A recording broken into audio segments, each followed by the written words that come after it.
ہمیں ابھی جوائن کیا ہے علامہ کوکب نورانی صاحب نے، شکریہ بولیوں سے بات کرنے کے لیے۔ علامہ صاحب بتائیے گا، آج کا دن بڑی اہمیت کا حامل ہے، آج کے دن کسی بھی رنگ کی نسل کی تفریق نہیں کی جا رہی، اخوت اور مساوات کا جو درس دیا جا رہا ہے، آپ کیا کہیں گے کتنا ثواب آج کے دن بڑھ جاتا ہے؟ جی بہت شکریہ۔ بسم اللہ والحمدللہ والصلاة والسلام علی رسول اللہ۔ اللہ تعالیٰ نے حضرت آدم اور حضرت حوا کو زمین پر اتارنے کے بعد آج کے دن جس جگہ ملایا اسے عرفات کہتے ہیں، پہچان کی جگہ، اور یوم عرفہ پہچان کا دن۔ ان دونوں ہستیوں نے یہاں توبہ کی تھی، اللہ تعالیٰ نے قبول فرمائی، اور اولاد آدم کے لیے قانون بن گیا کہ وہ بھی اسی جمع ہوں تو ان کی توبہ بھی قبول ہو جائے گی۔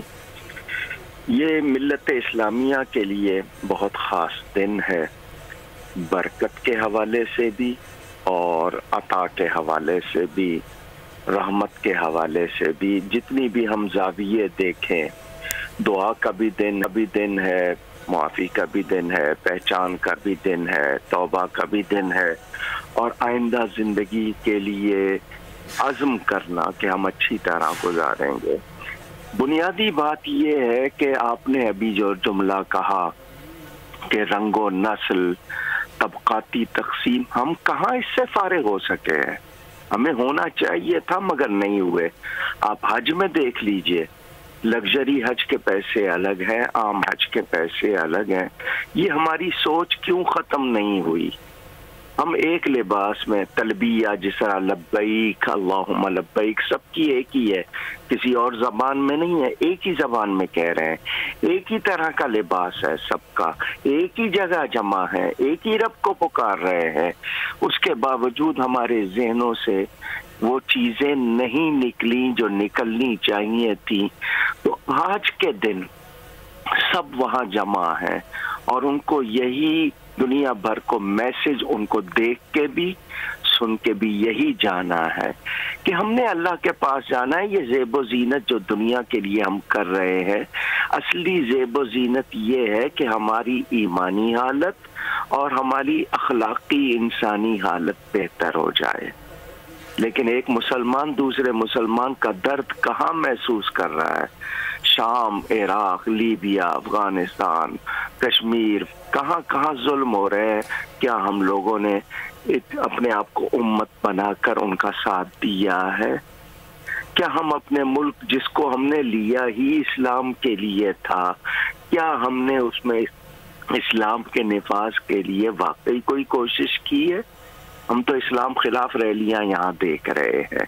تو آج کے دن ہمیں سیکھنا ہے اور اللہ کے ساتھ یہ عہد کرنا ہے کہ ہم آئندہ زندگی، ہماری گزشتہ کی خطائیں معاف ہو جائے، آئندہ زندگی ہم واقعی اسلام کے مطابق گزاریں۔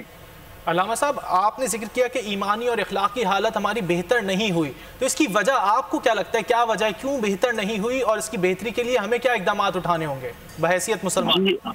جی لفظ اخلاق ہوتا ہے بھائی، اخلاق نہیں کہنا چاہیے، کیونکہ اگر اخلاق کہیں تو اس کے معنی برے ہوتے ہیں، پھٹی ہوئی چیز، خراب چیز۔ اخلاق عمدگی کو کہتے ہیں۔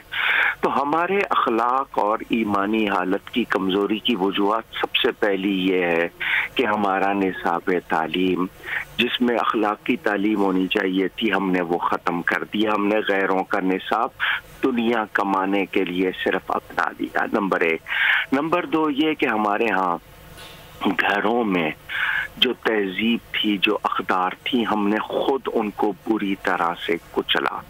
تیسری بات، ہماری غذا، ہماری یہ جو کمائی ہے، یہ پوری طرح حلال نہیں رہی۔ اس کی میں ایک مثال دے دوں۔ صبح 9 بجے دفتر کا ٹائم ہے، میں جاتا ہی 11 بجے ہوں، تو اس 2 گھنٹے کی تنخواہ حلال کہاں سے ہوگی؟ کام میرے سامنے ہے، میرے بس میں ہے، لیکن میں اگلے کو چکر پہ چکر لگوا رہا ہوں، تو میری غذا حلال کہاں سے ہوئی؟ کمائی حلال کہاں سے ہوئی؟ تو ہم نے اس طرح اپنے آپ کو دین سے بھی دور کیا اور اچھائیوں سے بھی دور کیا، غیروں کی برائیاں اپنا لی، اپنی اچھائیاں ان کو دے دی۔ تو ہمیں آج